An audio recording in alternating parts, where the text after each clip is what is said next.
कैसे आगे बढ़ेगी, सभी की नजरें इस फोरम पर रहना स्वाभाविक है।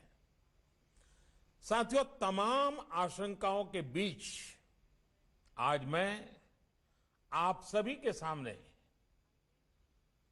1.3 बिलियन से ज्यादा भारतीयों की तरफ से दुनिया के लिए विश्वास, सकारात्मकता और उम्मीद का संदेश लेकर के आया। जब कोरोना आया तो मुश्किलें भारत के सामने भी कम नहीं थी। मुझे याद है, पिछले साल फरवरी, मार्च, अप्रैल में दुनिया के कई नामी एक्सपर्ट्स और बड़ी बड़ी संस्थाओं ने क्या क्या कहा था। भविष्यवाणी की गई थी कि पूरी दुनिया में कोरोना से सबसे प्रभावित देश भारत होगा।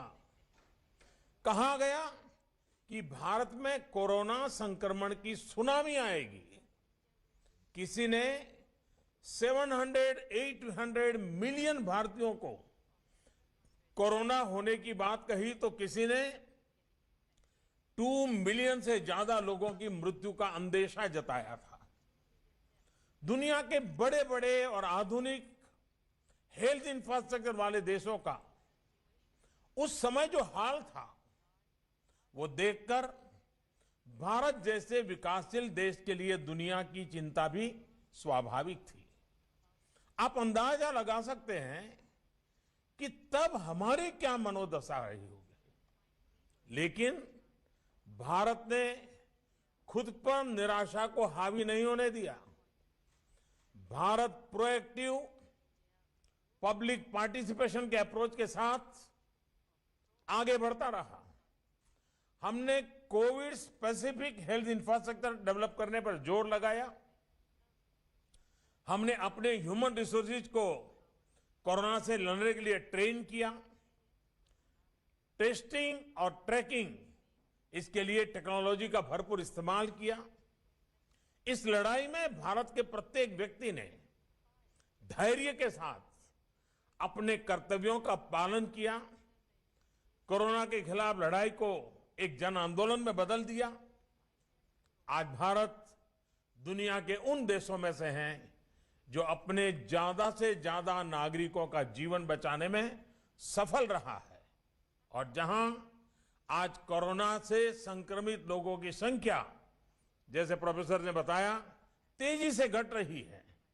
साथियों, भारत की सफलता तो किसी एक देश की सफलता से आंकना उचित नहीं होगा। जिस देश में विश्व की 18% आबादी रहती हो, उस देश ने कोरोना पर प्रभावी नियंत्रण करके पूरी दुनिया को, मानवता को बड़ी त्रासदी से भी बचाया है।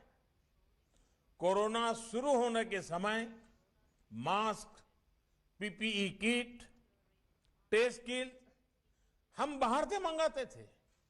आज हम न सिर्फ अपनी घरेलू जरूरतें पूरी कर रहे हैं, बल्कि इन्हें अन्य देशों में भेजकर वहां के नागरिकों की सेवा भी कर रहे हैं।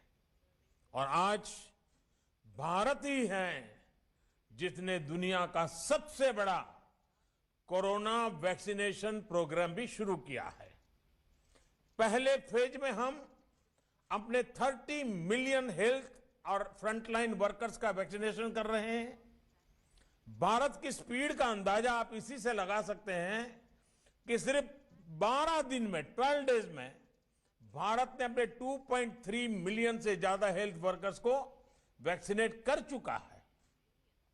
अगले कुछ महीनों में हम अपने करीब 300 मिलियन बुजुर्ग और कोमॉर्बिडिटी वाले मरीजों के वैक्सीनेशन का टारगेट पूरा कर लेंगे। साथियों, सर्वे संतु निरामया, पूरा संसार स्वस्थ रहे, भारत की इस हजारों वर्ष पुरानी प्रार्थना पर चलते हुए संकट के इस समय में भारत ने अपनी वैश्विक जिम्मेदारी को भी शुरू से निभाया है। जब दुनिया के अनेक देशों में एयर स्पेस बंद था, तब 1 लाख से ज्यादा नागरिकों को उनके देश पहुंचाने के साथ ही भारत ने 150 से ज्यादा देशों को जरूरी दवाइयां भी भेजी। अनेक देशों के हेल्थ कर्मचारियों को भारत ने ऑनलाइन ट्रेनिंग दी। भारत की ट्रेडिशनल मेडिसिन आयुर्वेद कैसे इम्यूनिटी बढ़ाने में सहायक है, हमने दुनिया को इस बारे में गाइड भी किया।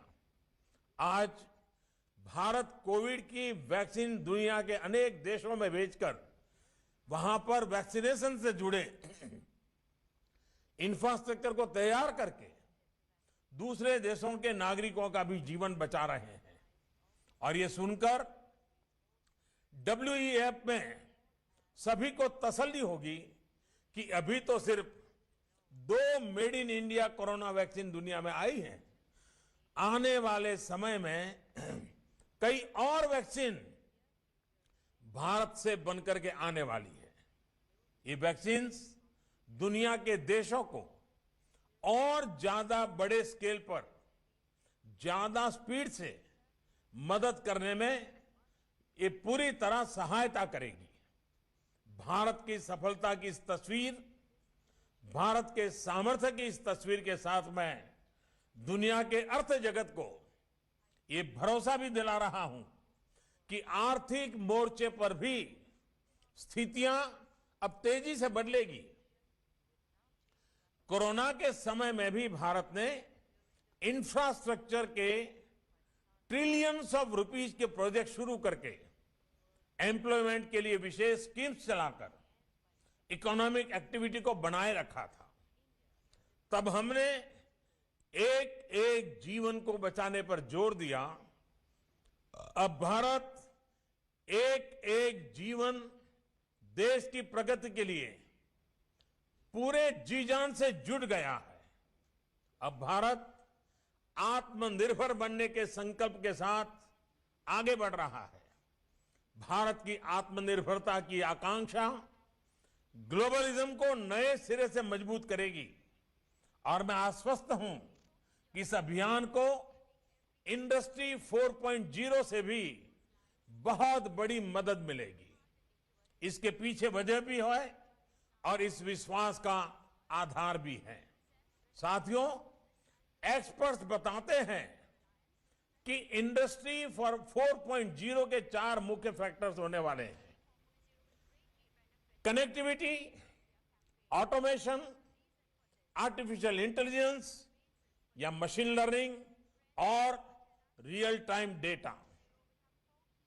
आज भारत दुनिया के उन देशों में से है जहां सबसे ज्यादा डेटा उपलब्ध है, जहां के दूर दराज क्षेत्रों में भी मोबाइल कनेक्टिविटी है, स्मार्टफोन है। भारत का ऑटोमेशन डिजाइन का एक्सपर्ट पूल भी बहुत बड़ा है और ज्यादा ग्लोबल कंपनियों के इंजीनियरिंग सेंटर भी भारत में है।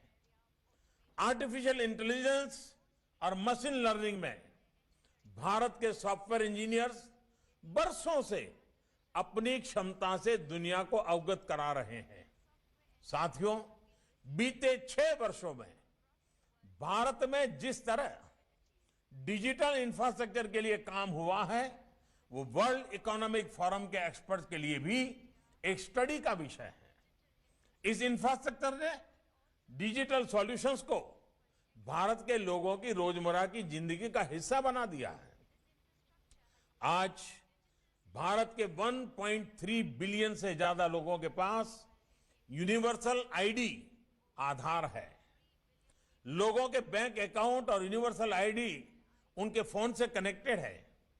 अभी दिसंबर के महीने में, अकेले मैं दिसंबर की बात कर रहा हूं, अभी दिसंबर के महीने में ही भारत में 4 ट्रिलियन रुपीस का लेन देन यूपीआई से हुआ है। यहां जो बैंकिंग सेक्टर के लोग हैं वो जानते हैं कि किस तरह से दुनिया के बड़े बड़े देश भारत द्वारा विकसित यूपीआई व्यवस्था को अपने यहां दोहराने का प्रयास कर रहे हैं। साथियों, हमने ये भी देखा है कि कोरोना संकट के दौरान अनेक देश परेशान थे कि अपने नागरिकों तक सीधे आर्थिक मदद कैसे पहुंचाए।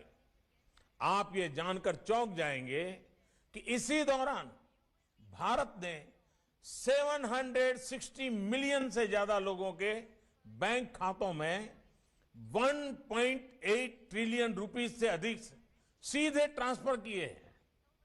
ये भारत के मजबूत डिजिटल इंफ्रास्ट्रक्चर की ही ताकत का उदाहरण है।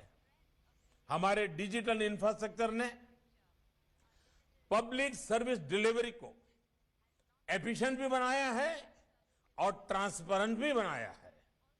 अब भारत अपने 1.3 बिलियन नागरिकों को हेल्थ केयर के इजी एक्सेस के लिए यूनिक हेल्थ आईडी देने का भी अभियान शुरू कर रहा है। और साथियों, मैं आज इस प्रतिष्ठित फोरम पर सभी को यह भी आश्वासन देता हूं कि भारत की हर सफलता पूरे विश्व की सफलता में मदद करेगी। आज हम जो आत्मनिर्भर भारत अभियान चला रहे हैं वो भी ग्लोबल गुड और ग्लोबल सप्लाई चेन के प्रति पूरी तरह कमिटेड है। भारत के पास ग्लोबल सप्लाई चेन को मजबूत करने के लिए कैपेसिटी भी है, कैपेबिलिटी भी है और सबसे बड़ी बात रिलायबिलिटी भी है। भारत के पास आज बहुत बड़ा कंज्यूमर बेस है और उसका जितना विस्तार होगा उतना ही ग्लोबल इकोनॉमी को लाभ होगा। साथियों, प्रोफेसर क्लाउस श्वाब ने भी कहा था कि भारत संभावनाओं से भरा वैश्विक खिलाड़ी है। मैं आज उसमें यह भी जोड़ूंगा कि भारत संभावनाओं के साथ साथ आत्मविश्वास से भरा हुआ है, नई ऊर्जा से भरा हुआ है।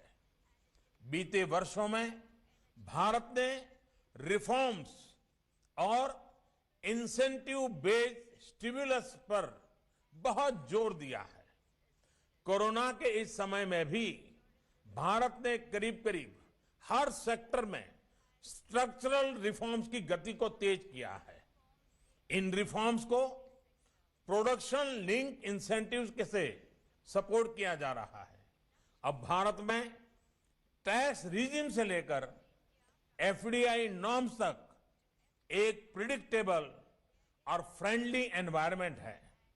भारत में ईज ऑफ डूइंग बिजनेस की स्थिति लगातार बेहतर हो, इस दिशा में भी काम जारी है। और एक विशेष बात यह भी है कि भारत अपनी ग्रोथ को क्लाइमेट चेंज के लक्ष्यों के साथ भी बहुत तेजी से मैच कर रहा है। साथियों, इंडस्ट्री 4.0 को लेकर हो रही इस चर्चा के बीच हम सभी को एक और बात याद रखनी है। कोरोना क्राइसिस ने हमें मानवीयता का मूल्य फिर याद दिलाया है। हमें याद रखना है कि इंडस्ट्री 4.0 भी रोबोट के लिए नहीं बल्कि इंसान के लिए है। हमें यह सुनिश्चित करना होगा कि टेक्नोलॉजी ईज ऑफ लिविंग का टूल बने, ना कि कोई ट्रैप। इसके लिए पूरी दुनिया को मिलकर कदम उठाने होंगे। हमें सबको मिलकर कदम उठाने होंगे। मुझे विश्वास है कि हम इसमें सफल होंगे। इसी विश्वास के साथ मैं अब आप सबके साथ क्वेश्चन आंसर सेशन की तरफ बढ़ना चाहूंगा और हम उस दिशा में आगे बढ़ते हैं।